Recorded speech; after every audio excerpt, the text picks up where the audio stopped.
I'm not sure I can do this. Welcome to the rebellion.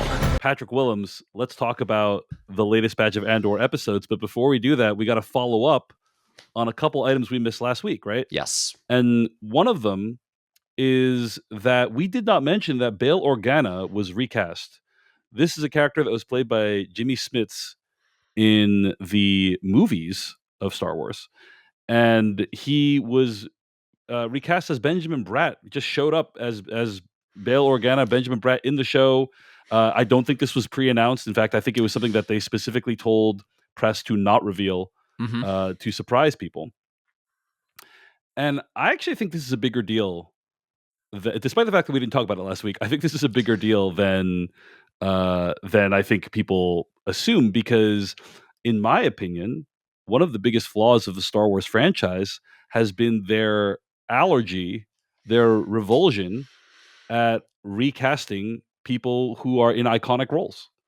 And they have instead chosen to reanimate them via ghoulish technology, in my opinion. And here is a situation where it's like, hey, we have a character, Bale Organa. We want to. I mean, Mon Mothma has also changed casting over the years as well. But like, Bale Organa is a character who is going to have a role in Andor. Jimmy Smits is not available, sadly, and so it's like we need to have somebody else play him rather than have some reanimated version of him. I think it works completely fine. No one's like, oh, I can't believe it's Benjamin. It shatters my suspension of disbelief that Benjamin Bratt's in it. This to me is a great sign in a positive direction. What do you think, Patrick Willems? I could not agree more. I was a little bit surprised at first when, especially because Bale Organa shows up in so briefly. In like the first episode that he's in, he basically just like greets Mon Mothma outside the party that she's going into. Right. And at first, I'm just like, did they recast him for this moment? Because this is not an essential moment. Right. But as the season goes on, he plays a much more prominent role. And so it's like, yes, you do need Bale Organa here. Also, especially, you know, this season really leads into Rogue One, and Jimmy Smits plays Bale Organa in Rogue One. And so it really makes sense. And yeah, you know, there's the initial surprise when Benjamin Bratt shows up, and then you just get used to it because he's a good actor. You know, he feels like the same character.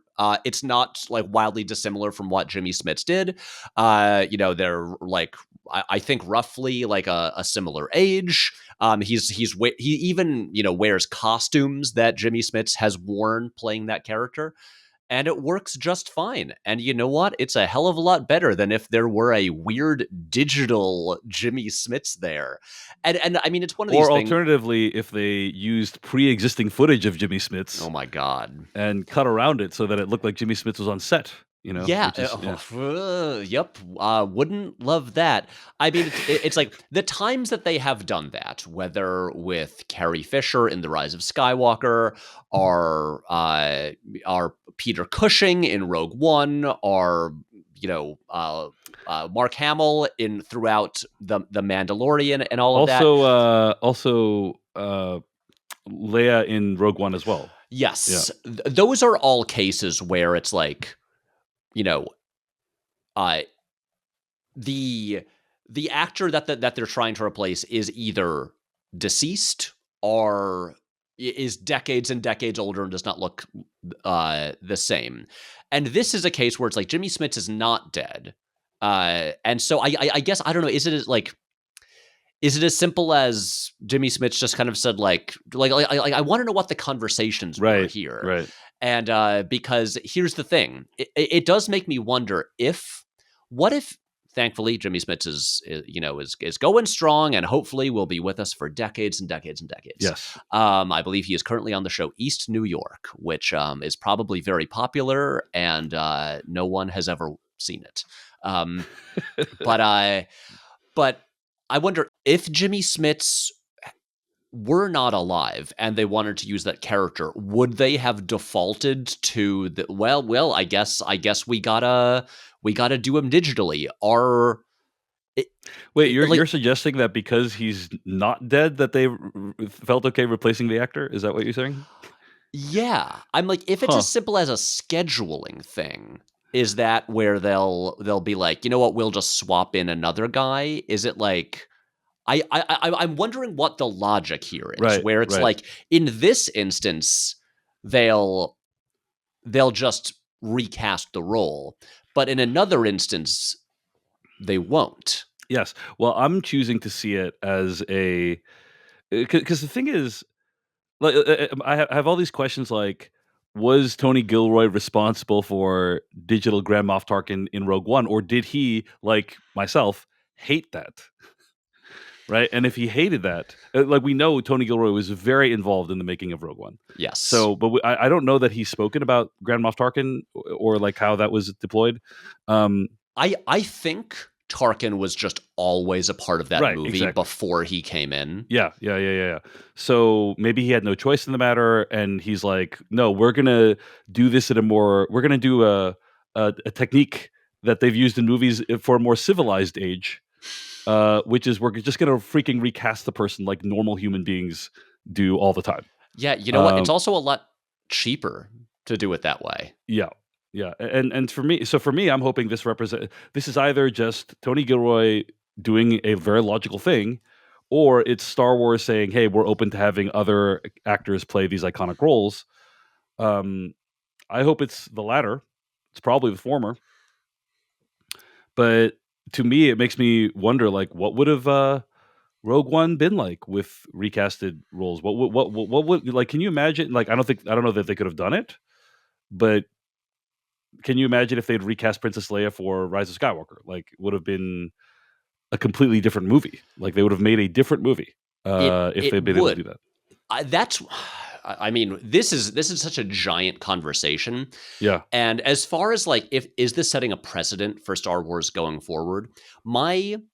I would love to say yes, but if I'm being honest, I think this is a case like so much of Andor where I would love to say like, oh wow, look how great Andor is. Maybe Star Wars will aspire to be this great going forward, and I really think in like every instance, Andor is like this wonderful anomaly, like an exception to the rule, where it will do things better and make the right choices, and then we're never going to get anything like this again. Yeah, I think that's probably true. I think that's probably Yeah. true. But I was delighted to see it, and I think recasting is a very viable choice for a franchise like this, and I'm sad they haven't done it more. So, Yeah. yeah. Yeah. I know I would love to see the behind the scenes conversations at Lucasfilm about this stuff. But I'm assuming that, especially because Tony Gilroy clearly had a lot of leeway with this show. He really got to do what he wanted to do, and I cannot imagine if anyone even brought up digitally recreating Jimmy Smits. I don't think it was a very long conversation.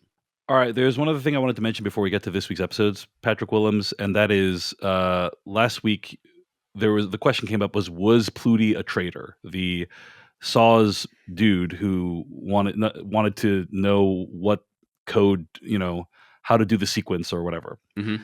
And I just wanted to acknowledge that there's heated debate both in the YouTube comment sections and also online. I think like I've seen disagreements on both sides. In favor of the fact that he was a traitor is like what a traitor would do is they're like, I need to know what the actual base is. I need to know the actual location.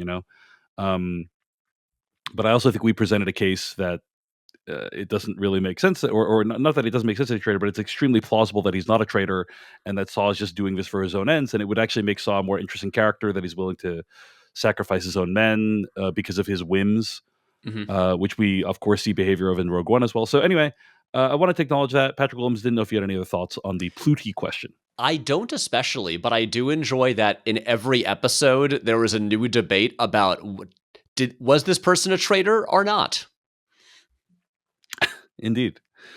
We will see. And actually, I think that debate's going to come up in this episode as well, this episode Yep. of the podcast. So, all right, Patrick Willems, let's get into it. Let's talk about Andor week 3, arc 3, episodes 7, 8, 9. Let's start by talking about overall thoughts on the episode. Patrick Willems, what did you think of this batch? This batch 7, 8, 9. I think, in particular, episodes 8 and 9 are contenders for the best episodes of the entire series, Andor, Wow. and some of the most riveting television I have watched in years. I think this might be the best arc of the 3 so far. Yeah. I think this is astonishing stuff. This is like watching this. I'm just like, is there any chance that Star Wars will ever approach this again? Just like, I have without getting into like the plot details, which we will shortly, like in episode 8, I'm like, I've never seen, Star Wars has never been this harrowing before. I have never, I have never felt this level of like kind of like visceral shock watching this, and just the the level of suspense maintained throughout 8 and 9 and what it pulls off. You know, I somehow this show that I love so much got better. So what I'm saying is big thumbs up from me, David Chen. I mostly agree. I think there were some real highs and lows in these episodes, and there's actually some things I did not like. Oh, okay. But the highs are amongst the highest in this show and amongst Star Wars as a whole. The filmmaking is exceptional throughout, and so overall, I'm a fan. But I do think that with this batch, we've started to hit some of the limitations of this format, where we have like 3 episodes and then 1 year later and then 3 episodes, and like essentially, I think we miss a lot of stuff that happens in that 1 year, and that is unfortunate. But overall, some really high highs and some medium moderate lows is what I would say. So let's talk about it. Now, before we get into this, I do want to say that this conversation about what happens in this episode is adapted from Dan Gavosden's rundown over at decodingtv.com. And I want to say you should subscribe at decodingtv.com, because what he has written is far more detailed and thoughtful than what I'm going to read and sort of recount. There's more detail, there's more analysis. So definitely subscribe. It's free. Become a free subscriber at decodingtv.com. You can get rundowns of all the Andor episodes, as well as The Last of Us, which we're also covering right now. And if you're a paid subscriber, get cool podcasts like this one that you're listening to right now. So, all right, check it out, decodingtv.com. We're off to the developing rebel base on Yavin 4. And we see the rebellion has evolved from a decentralized group of cells into an organized army with recognizable insignia, uniforms, and protocol. Cassian and Bix have established a home in the jungle. Bix is helping Cassian heal from a nasty blaster burn on the back of his shoulder when Willman returns from a secret repair mission that Luthum sent him on. Cassian views the next battlefront as one driven by his involvement in their military operations rather than Luthen's targeted, isolated missions. We learn that Luthen wants Willman and Cassian to travel to Ghorman to assassinate Dedra Miro, but Cassian is not super receptive to this idea. On the way to the center of town, Cassian and Bix spot a Force healer. They meet her, and she places a hand on his shoulder to attempt to heal him, and has a vision that allows her to see his strength of spirit. He's a messenger, she says. There's some place he needs to be. Maybe you're the place he needs to be, she says to Bix. Bix pushes for Cassian to take Luthen's mission, but General Draven from Rogue One is not super happy about the whole situation. All right, so that's some of the earlier stuff that happens with Cassian. Before we kind of get into the main events of these episodes, just wanting to acknowledge, the Force healer stuff, like the fact that like Yavin 4 is kind of like developing into the rebel base that we know, all those kinds of things. Patrick Willems, any thoughts? Several thoughts, David Chen. First of all, an interesting thing that came up in this batch of episodes that I'd never thought about before is there is not a consensus on the way to pronounce Yavin/Yavin. You got a lot of people saying Yavin. We're going to Yavin, and I was like, have I been saying this wrong my entire life? And also, has everyone that I've ever... How did I say it? I think I'm a Yavin man. No, I think most of us have always said Yavin. And then on the show, several characters say Yavin. But then there are also some, I think Cassian still says Yavin. And so there is not a consensus. Just something that I thought about. But like Mon Mothma says Yavin, Luthen says Yavin. So just throwing that out there. But there is no right or wrong, it seems. Just people pronounce it different ways. A thing, like getting into what you were saying before about, the limitations of I guess the structure of this season. I don't even know if I'd call this a limitation, but it is kind of like how I mentioned in the previous batch. It was like briefly a little bit jarring to me to see like an image or a scene that did kind of feel like straight out of like Revenge of the Sith, with like a big alien in robes making a big dramatic speech in the middle of the Senate. It's kind of like, because a lot of this show kind of feels un-Star Warsy.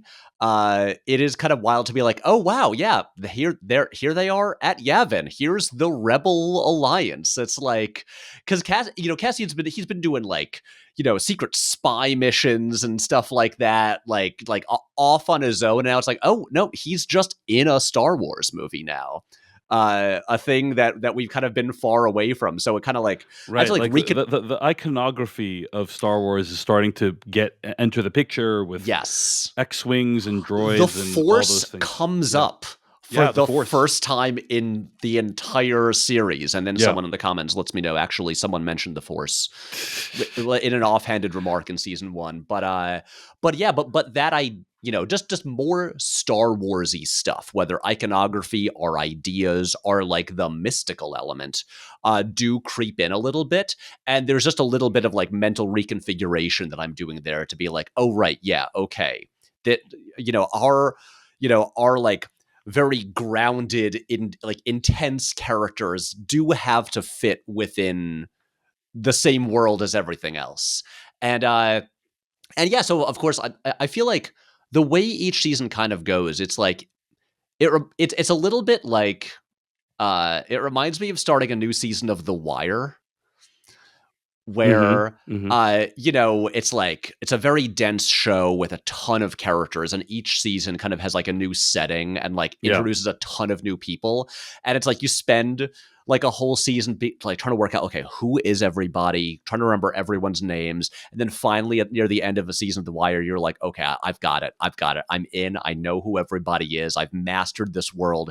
Then like season 2 starts and it's like, oh okay, so whoa, there's all of this new stuff, I've got to kind of start from scratch and like learn everything new.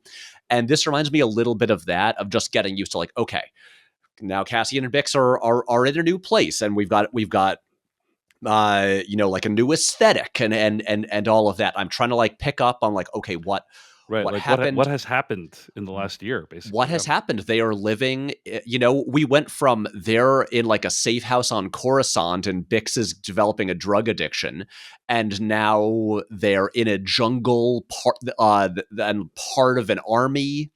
And yeah, it's like, again, I would love, I love the show so much that I just want more. I would love to be able to spend a season on this and seeing the transition into them like coming to Yavin and developing all of that. But I do, and I like it. Like that's not the most exciting take, but I like seeing their life here. I love that like they're so close with Willman, and he returns home, rushes over, and just seeing how they greet him. I would have loved to just be able to see more of like what the dynamic is between them and the other people at Yavin. And throwing in this idea of a Force healer, it's like it's totally plausible in that world that spirituality is a thing that exists, and different people have different feelings about it. Right.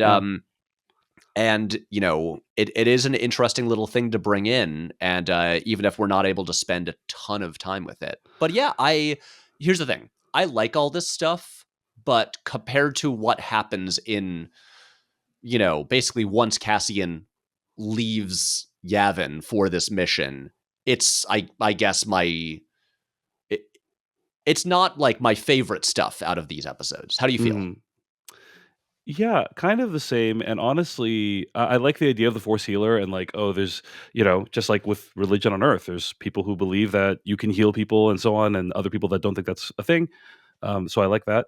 And it's very understandable that Cassian would be over the whole thing. I get like that's very good for his character. Um, the thing I don't like at all is this idea of like Cassian being one of the like a chosen one or whatever. It's like we've had so much Star Wars that has been, and obviously like the way Rise of Skywalker resolves Rey's plotline is like she actually is a chosen one, and it's like there. What is great about a show like Andor, what is great about a character like Cassian Andor is there's nothing special about him. Mhm. Like he's just one story of many thousands of stories of heroism that happened during the rebellion, and the idea that, oh no, he's chosen because don't you know he's gonna actually help to deliver the plans to Leia, and then she's gonna give them to Luke, and then he's gonna blow it up. They're gonna build another one later, like, but still, it's still a big deal. Yes. And it's like, okay, that's a very uncharitable interpretation. What I just said, like a more charitable version is just like, oh, he has a role to play Yeah. in this thing, and that's fine.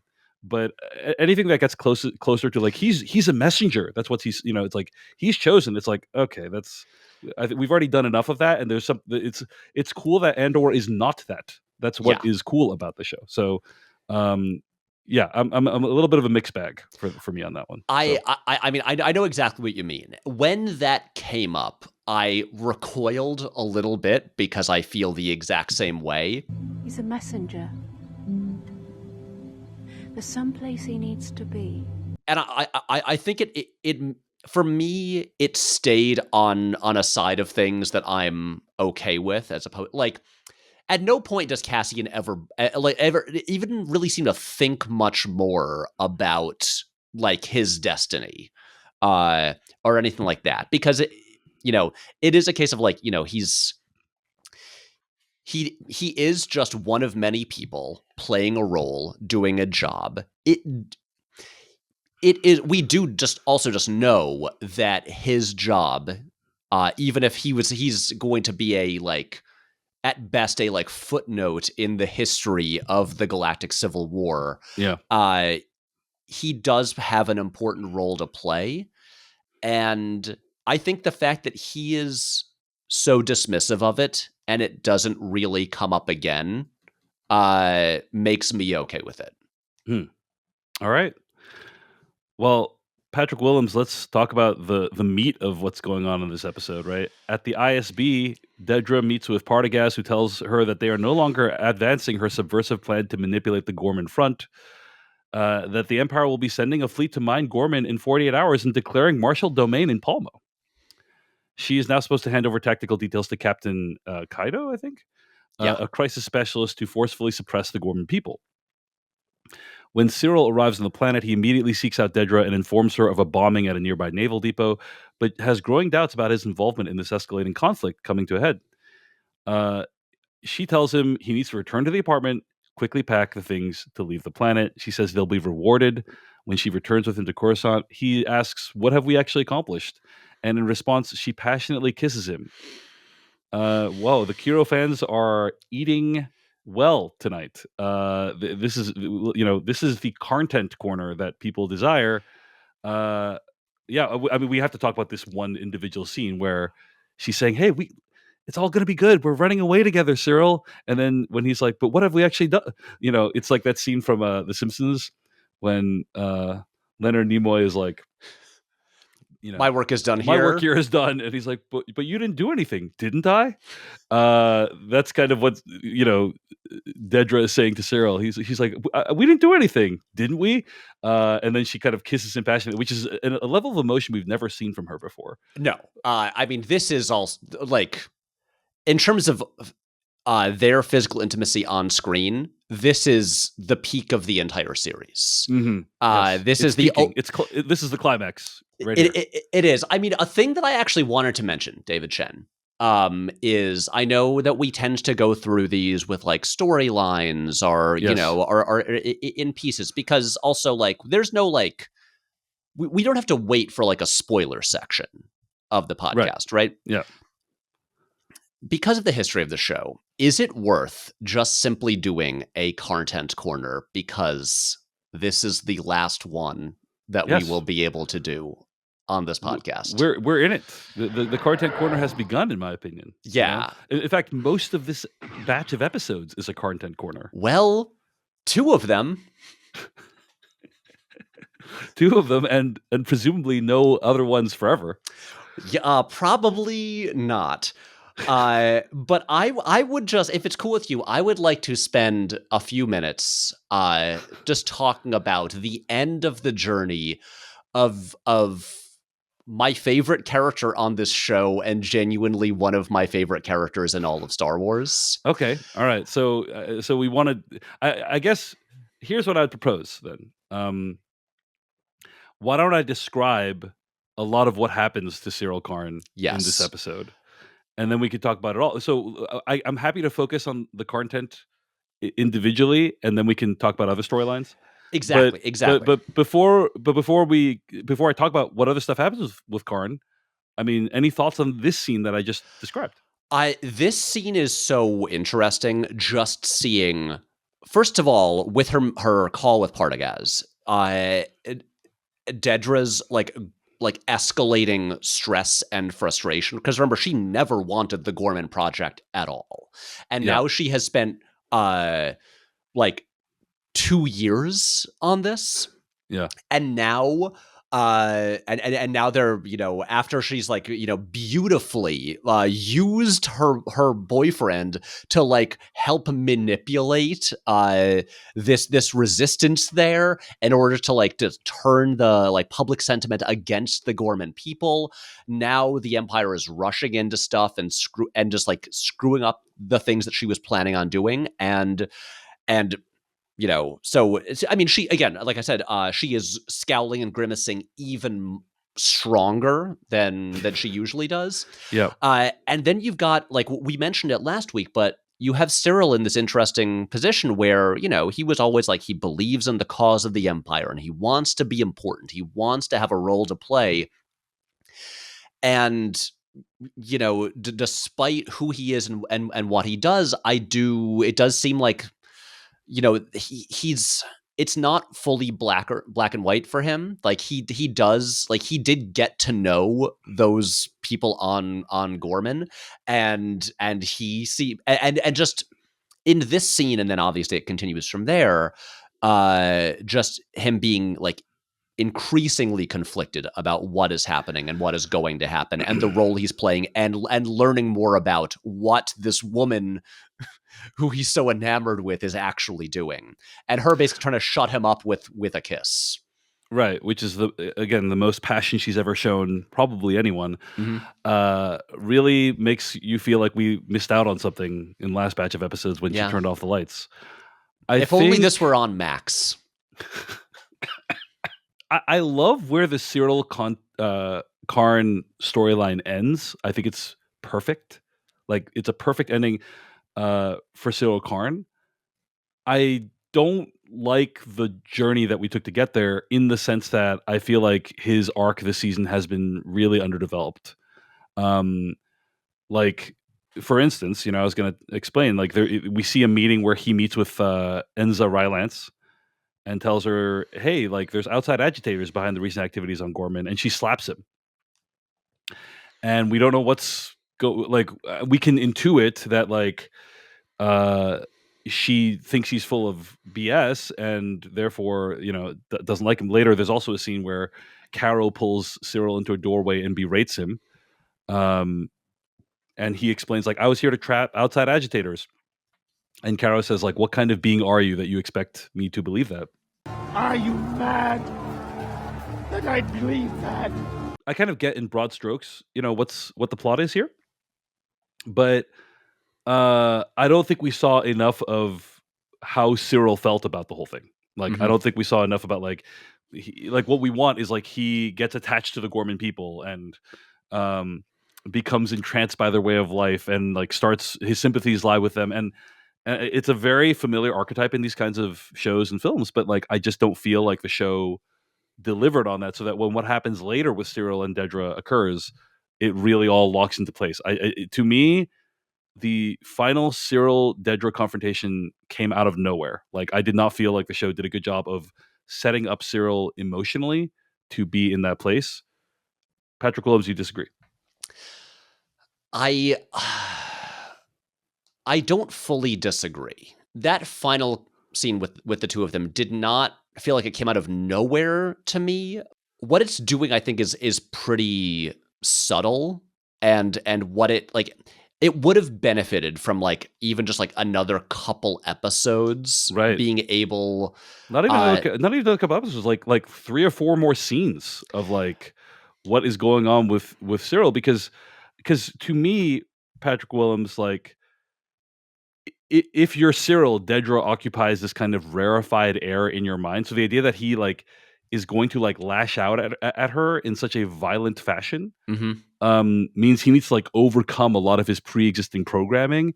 And I just didn't think that what we saw about his relationship with the Ghormans was enough to make me believe that that's what happened.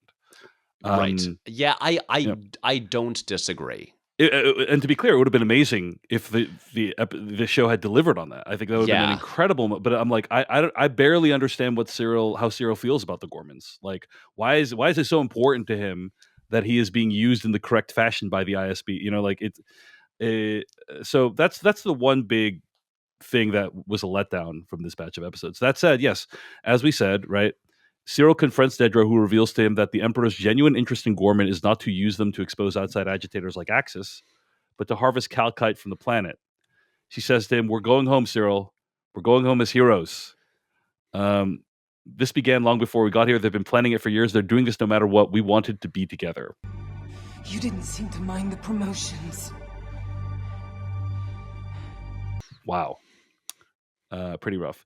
And then he like chokes her, which is like very shocking to see. Yeah.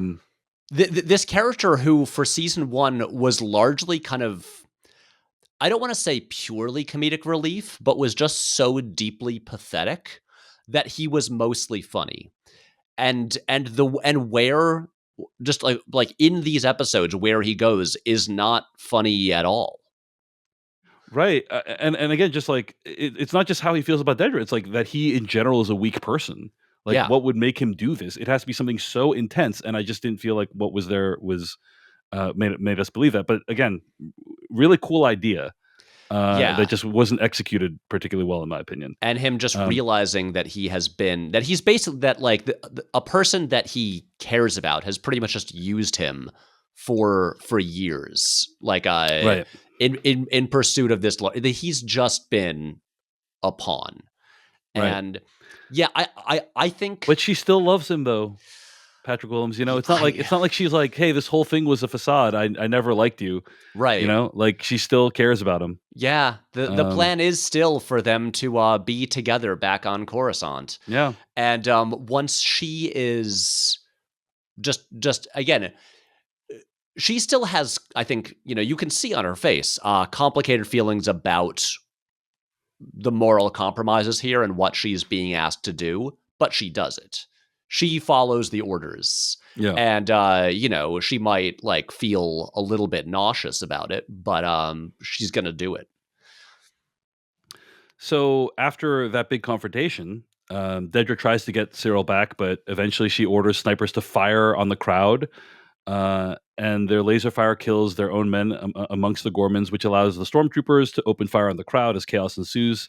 Well, I do want to say it's this very smart move where the initial sniper shoots one of the Imperial officers, so it seems as if it was the protesters who began the whole thing. It was a false flag incident. Yeah. As Cassian lines up a rifle shot to finally assassinate Dedra, Sirill spots him from afar and tackles him. There's a big fight, but Sirill seizes Cassian's gun and points it at him. He hesitates, soaking in the moment, when Cassian asks, "Who are you?"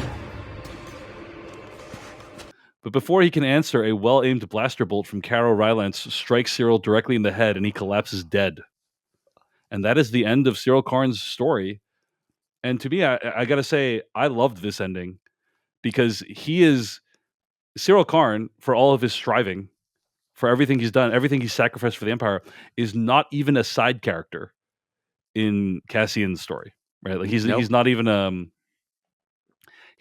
worthy of memory of his name. Yeah, he doesn't even qualify for the Don Draper meme of "I don't think about you at all." Right. Yes. This is, I mean, again, even if I thought I agree that it was a bit, that the arc was a bit more rushed than I would have liked it to be at the time when Sirill is out there in the plaza. I'm like, I understand where he is, like emotionally, and just the confusion of like being just, you know, seeing like and fully, he's finally understanding like what the Empire is doing, and the actual evil that he has been a participant in as he's just watching innocent people, you know, be slaughtered. And then it's like the finally just like, like he's so confused and upset, and then seeing the image of there is Cassian, this guy that he was so obsessed with years ago, who he has not seen in years, and just suddenly it's like it makes sense to him. He has a purpose again after being, like, you know, cast astray. And like truly, when Sirill saw Cassian, I lost my mind. I'm just like, this is what I have been waiting for so long. The fight is so good. It's really good. It's some really great hand-to-hand brutal fight sequence. Yes. And then just ending it on the moment of Cassian saying, "Who are you?" Who are you? The look of like, kind of really the look of horror on his face of this person I have like spent years going after him, and he doesn't know who I am. Because if you go back to episode 3 of season 1, when Cassian points a gun at his head, he doesn't see Sirill's face. He never sees his face in the entire series. But Sirill's relationship to Cassian goes all the way to episode 1 of season 1. Yeah. Right? Like the original death, the investigation, like all that stuff. That's all Sirill Karn and Cassian Andor. And I mean, Patrick Willems, you know, I knew it had to end like this. I knew what I mean by that is you and I are Kiro shippers. We're Sirill Karn stands, Sirill cans, as you might refer to them, and Catans. Anyway, whatever it is. Point being, we are big fans of the Sirill Karn. However, we always knew that. I mean, I always knew that the show's position on fascistic toadies was going to be they're bad and they don't get the nice things don't happen to them. Yeah. You know, that was my assumption. And that's been the thesis of the entire franchise, we should say. Yep. And so I knew that Sirill Karn would not have a good ending. I didn't know if he would die, but I knew that it would not be like, hey, Sirill Karn got everything he wanted. Exactly. That did not feel like it was. And so there's always this tension, Patrick, with us talking about Sirill Karn of like, it's heading towards a bad place. And here he dies in possibly the most humiliating fashion possible for him. Yes, which is so perfect, because I've wondered a lot, like, okay, this is, you know, the final season of Andor. What will be? I mean, I've been wondering what will be the ending for most of these characters.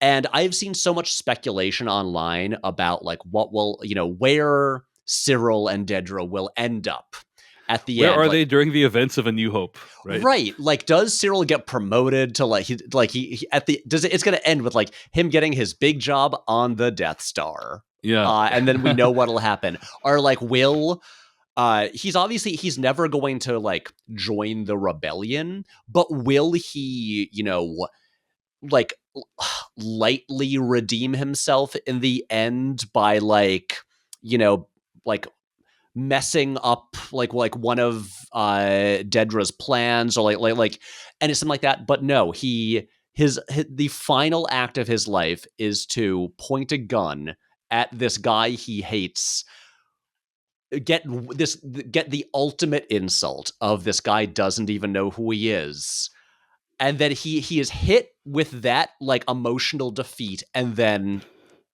it's over. It's I could not imagine a more perfect ending. I agree.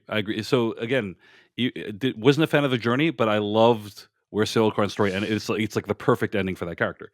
Exactly. And as the Brutalist taught us, it's about the destination, not the journey. Yeah.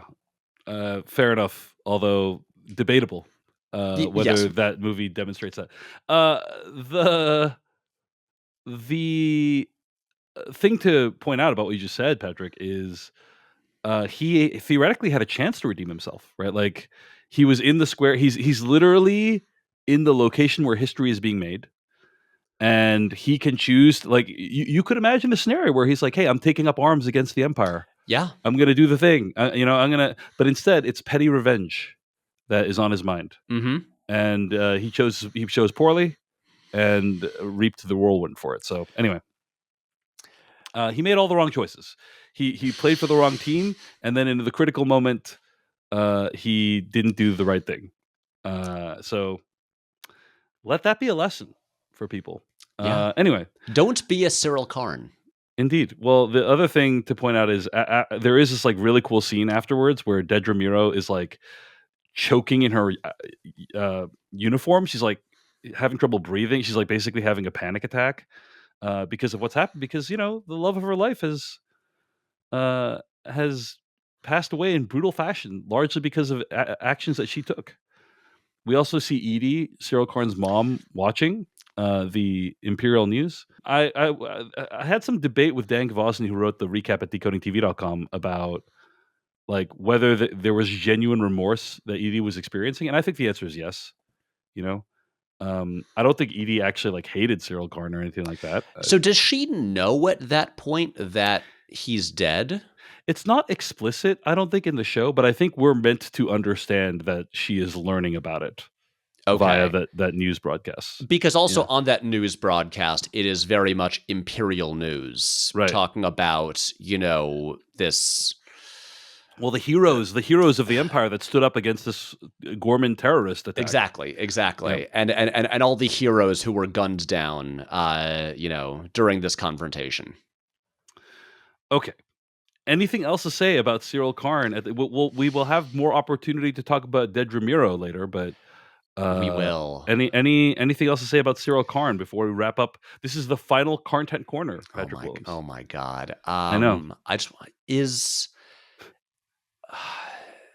I really hope. So actually, wait, David Chen, if you'll allow me to grab, may I grab a prop? Okay, from right over here. So, okay, yep, go ahead. Patrick is grabbing a prop. If you're not watching this at youtube.com/@decodingtv. What is this? This is a Dedra Miro action figure. Oh my God! A friend gave this to me as a gift. That's incredible. I'm angry I don't have that. Yeah. And I'm just gonna say I have not actually looked. I should probably look for this. I really hope that there are Sirill Karn action figures, and that they also come with his different looks from the 2 seasons. Because look, in this arc, he grows his hair out a little bit, and I'm just gonna say, I think I might just go all, since now, Sirill Karn's story is finite. I think I'm going to go all in on collecting Sirill Karn merchandise. And so Hasbro, whatever you want to make, with Sirill from season 2, I'll buy it. Okay. Well, Sirill Karn, you were one of the great characters of Andor, the TV series. Rest in peace and anonymity. That's what we got to say about that. Okay. Let's talk about what else happens in... not much else happens in these episodes. I feel like we can just skip to the end now. So Bloy and his soldiers plus Cassian and Willman, they all converge on Ghorman and this town center, and Chaos begins to unfold. There's a massive protest by the Ghormans, and the Imperial soldiers start erecting barricades. It's clear this is a trap. Carol Rylance begs his daughter not to go through with things, but she says she cannot stay silent anymore. All that stuff we just said happens with the big fight. The We do snipers also taking out. not to go into like minute detail about every little thing, but it was nice to see Cassian talk to the same bellhop, bellhop at the hotel who now is is like, look, they're checking all of our records about everyone who checks in, but I didn't actually like mark you down because he's a part of things. He knows he's on Cassian's side, and at the end of that first episode, it is so exciting seeing Cassian in his room checking and seeing that there are stormtroopers on the balcony of the room above him, like looking across the plaza at Dedra, like ready to assassinate her. Also, fun to see someone assemble like a laser sniper rifle, with his suitcase and the hidden compartment with all the parts of the gun. It's just cool. Yeah. Also, the bellhop character does say rebellions are built on hope. And yes. Depending on if you like Star Wars callbacks or if you think they're cringeworthy, sometimes if they feel too inorganic, will determine how you appreciated that line. Rebellions are built on hope. Well, this is I did want to talk about this line because, way back before we covered season 1 of Andor, an eternity ago, we revisited Rogue One, a movie that I have very mixed feelings about. And especially now, like with like Andor ending soon and it knowing that it's going to like lead right into Rogue One, I'm just like, man, I wish I loved Rogue One.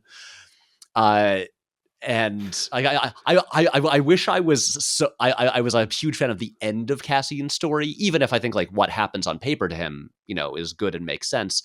But, that line, rebellions are built on hope, is from Rogue One. But since this is a prequel to it, this is kind of retroactive. This isn't like a callback. It's kind of like now a preemptive setup.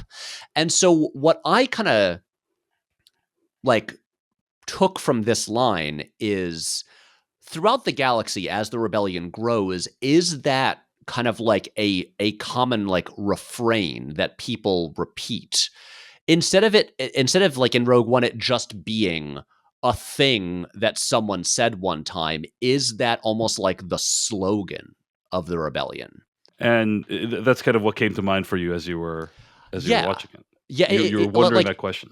Basically, because the scene in Rogue One where Jyn Erso says rebellions are built on hope is one of my biggest. That scene is one of my biggest problems with that movie because it feels like her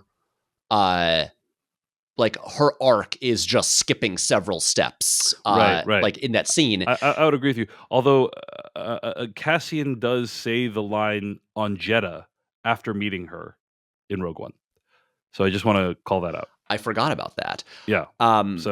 So there is a chain of communicating that line to her theoretically that does not involve everyone around the galaxy knowing that line.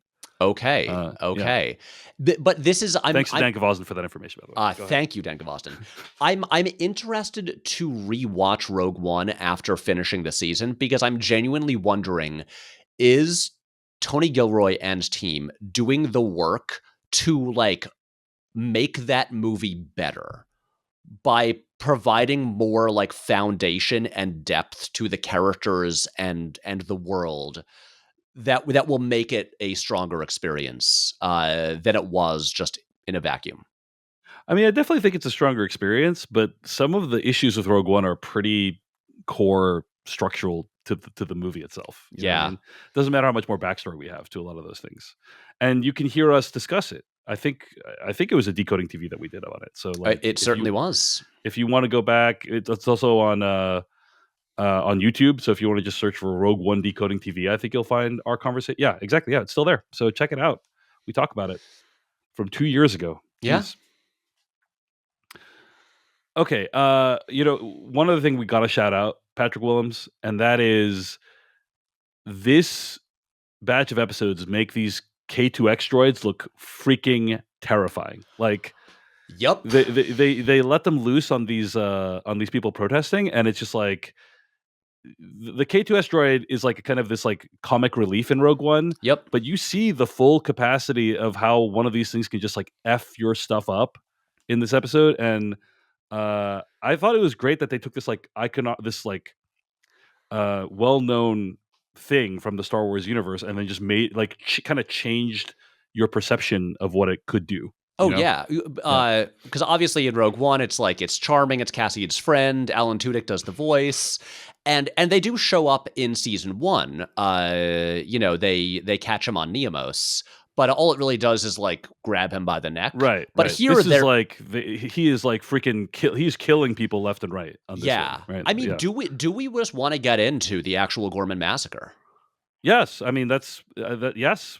So we are there. Like things are happening. People are dying. Like we see all these people dying. Enzo Rylance is killed, and a bunch of other people are killed. I do want to say, name? sorry to cut in, but Yeah. before the actual massacre, I love, like, it feels like I think it's so effective the way the build up to it is done, the way the mass protest and like march Yes. forms. They have written what seems like maybe the Ghorman national anthem.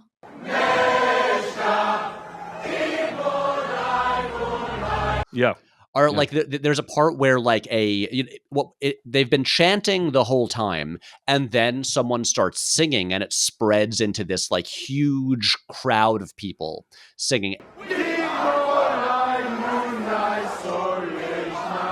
And it's like, again, this is a made-up planet, a made-up culture, just in the Star Wars galaxy, and I'm like, I feel more emotionally invested in the Ghorman people and their fight right now than I have about like any than I definitely did about whatever that the Hosnian system that got blown up in The Force Awakens.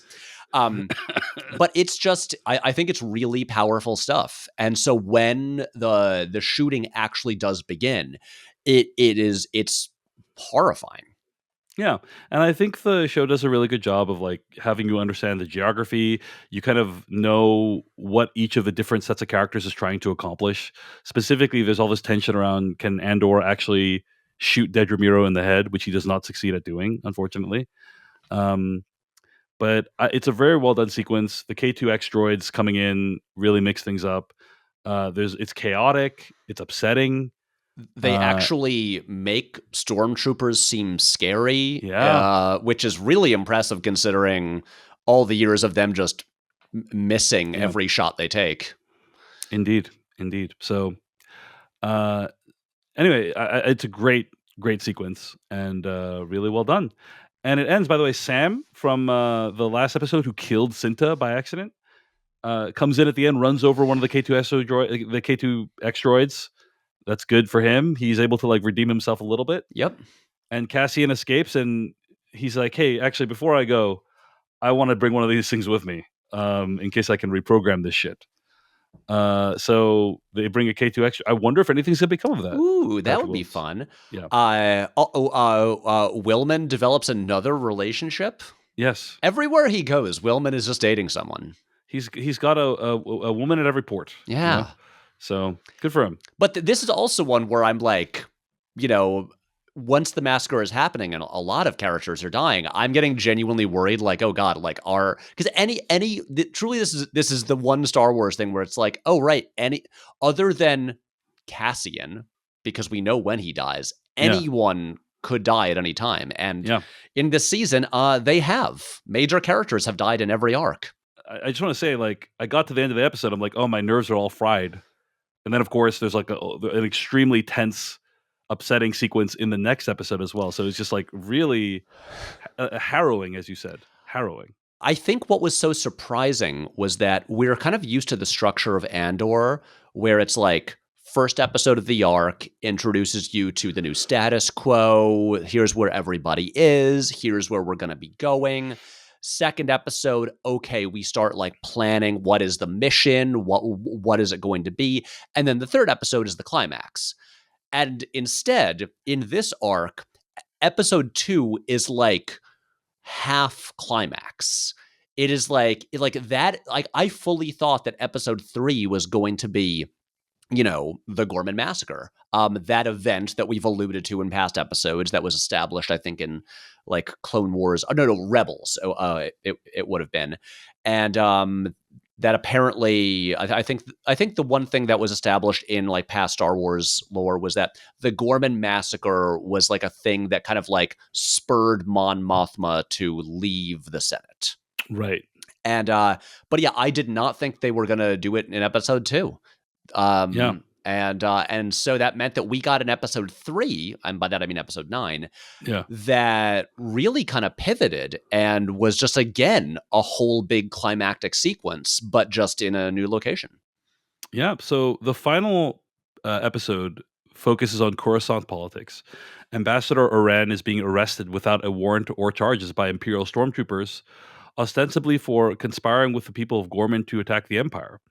Senators are shocked to see their former colleague hauled away, and Mon Mothma and Bale Organa discuss her making a Hail Mary speech at the Senate. I mean, look, at this point,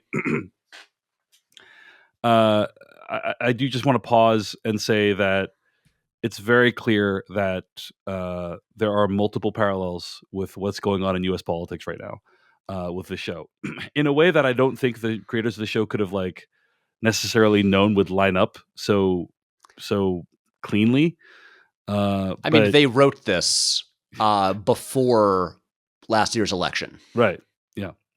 But the idea of people being deprived of due process, Mon Mothma making a big speech invoking the term genocide against the Ghormans, I think it's clear what Tony Gilroy and company are trying to say about how government and authoritarian regimes use their power to stamp out dissent, and the importance of speaking up. So anyway, wanted to acknowledge that, but that is, this whole show feels like a Trojan horse. They put like these extremely subversive messages into a Star Wars show to get them out to the masses, and also dress it up with like some really good action and some thrilling heist sequences, basically. So it's pretty incredible. I'm continually in awe of what they have pulled off with this. Just whether it is the ideas, the political relevance, like the subversiveness in a Disney Plus show, and then also just the level of execution of everything. I mean, a thing. Have you seen any of? I think we talked a little bit about this before. Like photos online of like what some of the locations actually are. Like in real life. And so the exterior of the Galactic Senate, that whole place with like the all those cool like archways and stuff like that is the City of Arts and Sciences in Spain, I believe, right? Yeah. And so this idea that like they are jumping around from Spain back to England to shoot all this stuff, this like seamless integration of actual locations in order to create what seems like this massive cohesive world. It's like as like a feat of production design and just filmmaking, I think it's staggering, but that never gets in the way of what is happening with the characters, because this episode is basically about Mon Mothma is going to make a speech, and then and she's like committing like this after the speech, she's done. She's like she is like she is going to have to. She will be wanted. She's going to leave the Senate and just go all in on the rebellion. And the Ghorman Massacre being like a decisive thing for that, and I think also like she makes this big speech. By the way, I just want to say I thought the speech was okay. I didn't think the speech was awesome. I don't know if you have any opinion on that, Patrick. I was nervous going into the speech because I'm like, what could she say that's actually gonna like seem like powerful enough in like an alien galactic Senate? And I thought it actually did better than I was expecting. because Yeah. I think bringing in like accusing the emperor of genocide and actually using that word, I was like, okay, that actually is like if a U.S. senator got on the floor and accused the president of genocide, that would be like a big deal. That's like not supporting it, but of committing it. Right. I'm right. like, that would be a controversial thing. And I'm like, I think here's the thing. I was not expecting like, oh, this had better be the most inspiring speech in the world. This had better be the equivalent of Nemec's manifesto. I'm like, I Right. don't need that. I'm just like, this has to be something that justifiably is going to have them like target her. And I Yeah. thought it pulled that off. I think that's fair.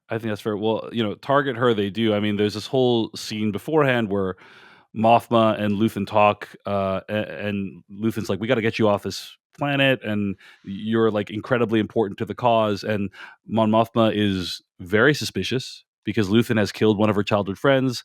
He has sent a worker to like infiltrate Mon Mothma's inner circle, and so Mon Mothma just doesn't trust anyone. Mm-hmm.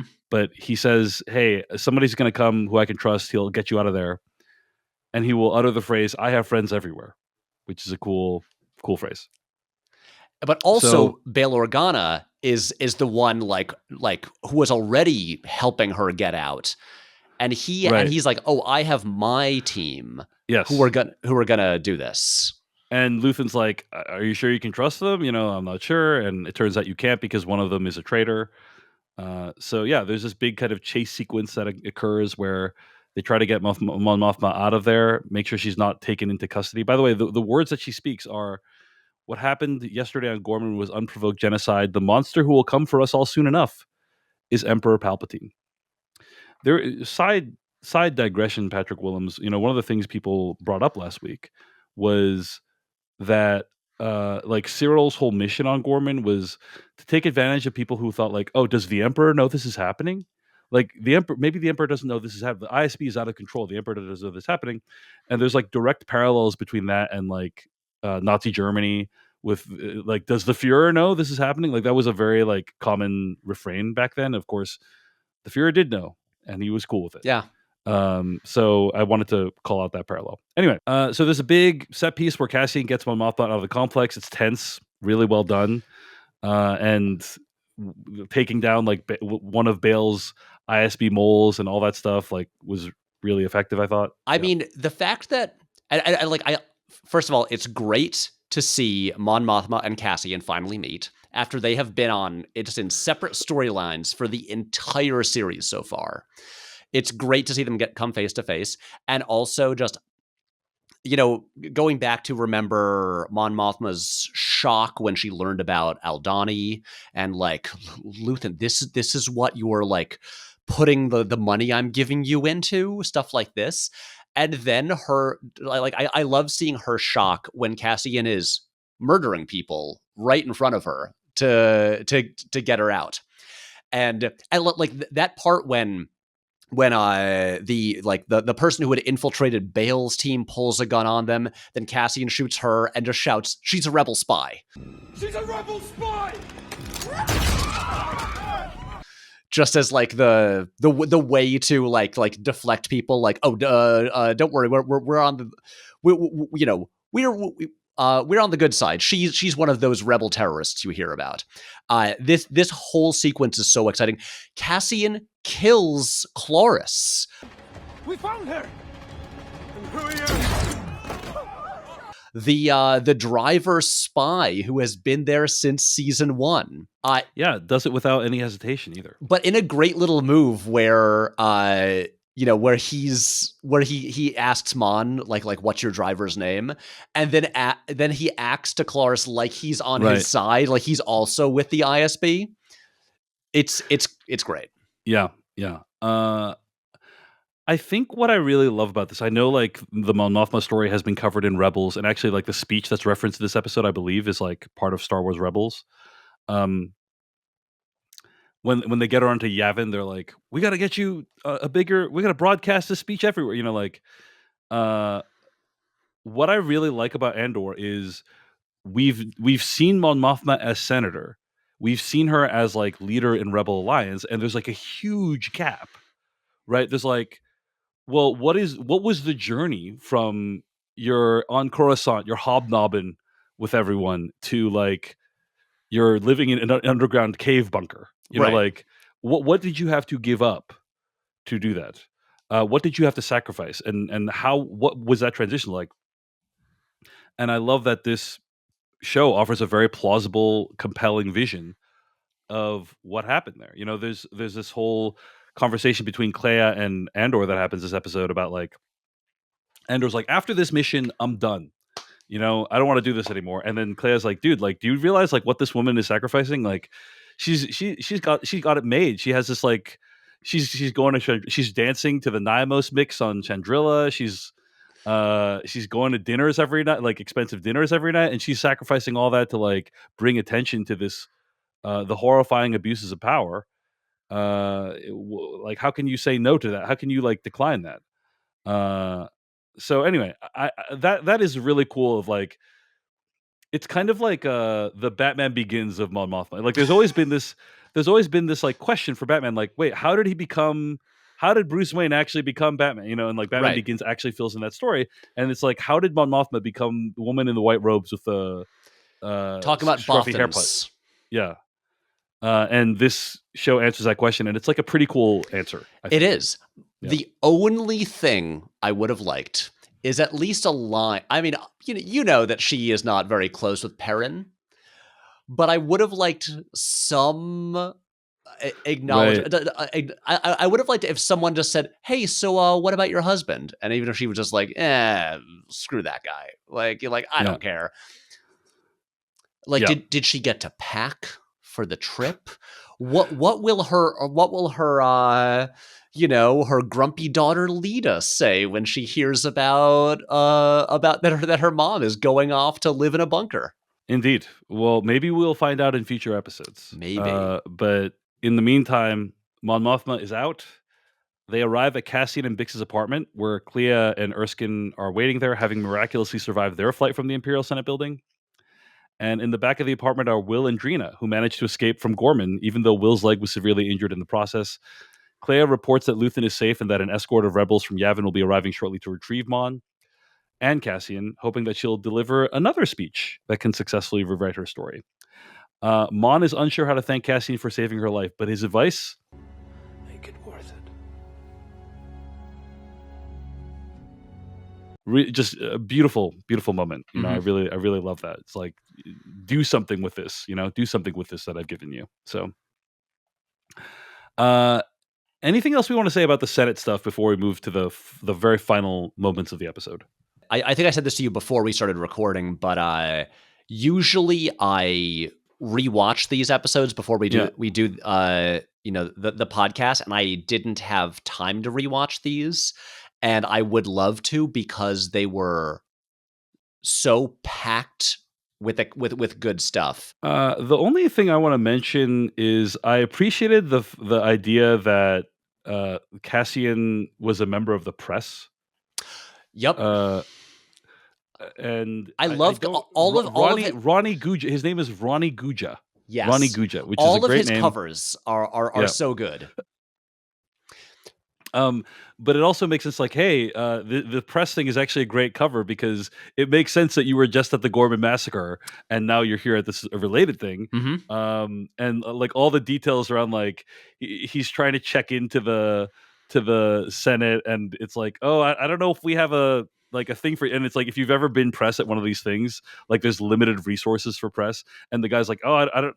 You're a last minute addition. I don't know if we can like hook you up with like the normal terminal or whatever he's supposed to get. Anyway, I just like that it kind of the whole idea of there being press in Star Wars, in my understanding, is like a relatively new thing. I don't think we've seen many. There have been we've seen like the HoloNet and other things in past Andor episodes and so on. Like, I understand, but like I don't believe press was a major thing in like the original 9 Star Wars movies, for instance, right? No. I mean, that one of the things that's been so great about Andor is just getting like more of a look at how like regular people exist in this world, the people who aren't just like Jedi Knights and like Imperial generals and stuff like that, because it's like, oh, this is, you know, a huge galaxy full of people. And you know, for instance, like if a place like Dex's Diner exists, then who are the patrons there and what do they do for a living? All of this stuff obviously exists, and I love that Andor is taking the time to actually kind of like figure out little things like, what do press cards look like, you know, when they're going to report on a speech at the Senate? What do like security checkpoint like metal detectors look like that they walk through every day? Indeed. Agreed. So Cassian returns to his home on Yavin 4 looking for Bix. They smile when they see each other, but she's a little more reserved than we might expect. She listens as he tells her the work he's doing with the rebellion and plans to inform Draven he's going to leave with Bix so they can go into hiding and be with each other. He feels like the only thing special about him is his luck, which he feels like he's overplayed his hand already. But when he wakes up in the morning, he finds her gone. And a video message for him in place of a goodbye note. Her solemn message explains why she left and that she believes she can't be the reason why he left the rebellion, knowing that, quote, we have to win, we have to beat them, and I believe you have a purpose in making that happen, end quote. As Cassian races to the landing dock, her message continues, quote, I'm choosing for the both of us. I'm choosing the rebellion. And she also promises, when it's over, when it's done, we will do everything we've missed. I will find you, end quote. It's very sad because we know how Cassian. Let me say this: we don't know what happens with Cassian and Bix, like if they interact in the next batch of episodes, but we know that what Bix is outlining does not come to pass because Cassian does not make it to the end of the rebellion per Rogue One. So it's very sad because she's kind of drawing out this vision that's never going to happen. But then Cassian meets a new friend. They decide to like activate this KX droid that he brought in, and it's Alan Tudyk. He's back playing K2SO. I mean, here's the thing. The end of this, I think, is like pretty heartbreaking. Yes. Just because we know where Cassian's journey goes. And on the one hand, you know, we were talking about how anyone on the show could die. And, you know, we've wondered, like, what will be the end for these various characters? And I'm glad that it seems like Bix probably isn't going to die this season, just based on this here. And so I'm like, okay, I'm glad that she, you know, it seems like she might survive, but this is, you know, just knowing that like, oh, she's leaving and he's gonna die probably before he ever sees her again. And I entirely understand her reasoning here because you know, and I think this this ending scene in episode 9 does justify that force healer scene more in episode 7. Like Bix is she's not like deeply religious, but she is like a more spiritual person than Cassian, and so I get that kind of like help that motivating this decision of like, you know, she believes he is important to this, and she would like hate herself forever if she was like the reason that he like left when he could do important things. But I'm just like, I just the guy has been through so much. I just want him to be happy. And then it's like, okay, he'll have a fun you know, droid friend to hang out with. But like, you know, you look there at the end when Cassian is like pointing the gun at K2SO as he's waking up, and I'm like, you like looking at Cassian's face. It's like this is a guy who basically has like he's deeply upset. He has like everything. He can't win. Even when he does a good thing, it's like he is punished for it. And so it's like I kind of feel like he does kind of want to shoot this thing. Like he kind of hopes that like it will turn out, it'll start attacking people and he can just like unload on it. Yeah. I mean, just like, but I like you bring up a good point about the force healer scene, because it's without the force healer scene, it's just Bix's hunch Yeah. that he's going to be a big deal, right? But with the Force healer scene, it's like, oh, I have external validation. And it's a really interesting idea of like, I can't be the reason you leave the rebellion. Like, you are too important to the rebellion. I can't be the reason you leave, and therefore I'm going to leave. Mm-hmm. And it's like a sad, like heartbreaking idea. But I don't know. It's rare that I've seen it depicted like that, where this person's like, hey, I know you love me, and if I stay in your life, you're going to want to not be in the rebellion. So I'm going to leave, even though it's like heartbreaking because you're too important. Very proactive on Bix's part. I appreciate that. We stand a proactive queen. We do. Yeah. All right, Patrick Willems. I think that's most of it. We have another final batch of Andor episodes. It's sad that we're only going to have 3 more Andor episodes to discuss. Oh my god! But any closing thoughts before we end this podcast? My closing thoughts. We'll see what happens in the final 3 episodes. But as I already said at the beginning of this episode, I think some of the stuff in these episodes is like, some of the best stuff that has ever been attached to the brand Star Wars. And I would really like it if executives at Lucasfilm would look really long and hard at this show and episodes 8 and 9 in particular, and think about if they're going to keep making Star Wars, maybe try to just at least reach for what they're doing here. Because as it is, I'm fairly skeptical that Star Wars will ever be this good again. And or really, was it ever this good? And I'm just like, it's proving it can be done. Look what you can do within a franchise owned by Disney, and $290 million. Exactly, and everyone else, just work harder. Be better. Be better. Yeah. Hey everyone, David Chen here. Thank you so much for watching that video from Decoding TV. If you want to get an audio version of the show, all you got to do is go to podcast.decodingtv.com.